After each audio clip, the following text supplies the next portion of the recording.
গ্রামের কৃষি TV YouTube চ্যানেলের পক্ষ থেকে আপনাদেরকে জানাই আন্তরিক শুভেচ্ছা অভিনন্দন।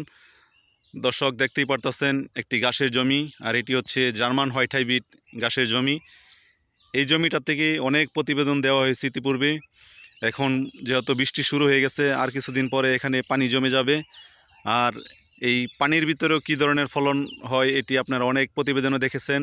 এখনও যেহেতু শুকনো জমি, এখনও কী ধরনের ফলন দেখতেই পারতেছেন। আসলেও জার্মান হোয়াইট হাইব্রিড ঘাসটা কিন্তু খামারি ভাইদের জন্য খুবই লাভজনক একটি ঘাস। তাই আপনারা চাইলে এই ঘাসটি চাষ করে দেখতে পারেন। এই ঘাসের কোনো খরচ হয় না, চাষ করার জন্য কোনো খরচ হয় না। একবার যেই আপনি রোপণ করবেন, এরপরে আপনার আর কোনো খরচ নেই। আপনি সারা বছর অনায়াসে এই ঘাস কেটে গরুকে খাওয়াতে পারবেন। আমরা যারা উঁচু জমিতে ঘাস চাষ করি, সেখানে কিন্তু অনেক খরচ, সেচ ব্যবস্থা থাকতে হয়, সার দিতে হয়। তো সেগুলোতে আবারই অতিরিক্ত বৃষ্টি হলে ঘাসের ফলন ভালো হয় না, অতিরিক্ত খরা হলে ঘাসের ফলন ভালো হয় না, বা জমিতে পানি লেগে গেলে, যদি অতিরিক্ত বৃষ্টির কারণে পানি জমে যায়, বেশ কিছুদিন পানি জমাট থাকে সেখানে, তাহলে সেই গাছগুলো কিন্তু মারা যায়। বা কিছু জমিতে আছে যে পানি উঠে যায়, বন্যার পানি উঠে যায়, তো সেই সমস্ত জমিতে কিন্তু গাছগুলো মারা যায়।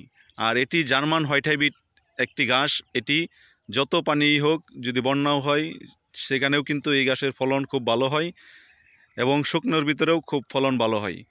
কারণ এটি পরীক্ষিত একটি ঘাস, যেখানে এই জমিটাতেই কিন্তু বছরে 6 থেকে 7 মাস পানি লেগে থাকে। তো এই পানির ভিতরেও কিন্তু আপনাদেরকে অনেক প্রতিবেদন দেখানো হয়েছে। তাই এটি নিঃসন্দেহে আপনারা এই গাছটি চাষ করতে পারেন। যদি এই গাছের কাটিংয়ের প্রয়োজন হয়, তাহলে স্ক্রিনে দেয়া নাম্বারে যোগাযোগ করবেন। কোরিয়ান সার্ভিসের মাধ্যমে এই গাছের কাটিং সারা বাংলাদেশে ডেলিভারি দেওয়া হয়। যদি কারো প্রয়োজন হয়, সেক্ষেত্রে যোগাযোগ করবেন। সকলেই ভালো থাকবেন, সুস্থ থাকবেন। আল্লাহ হাফেজ।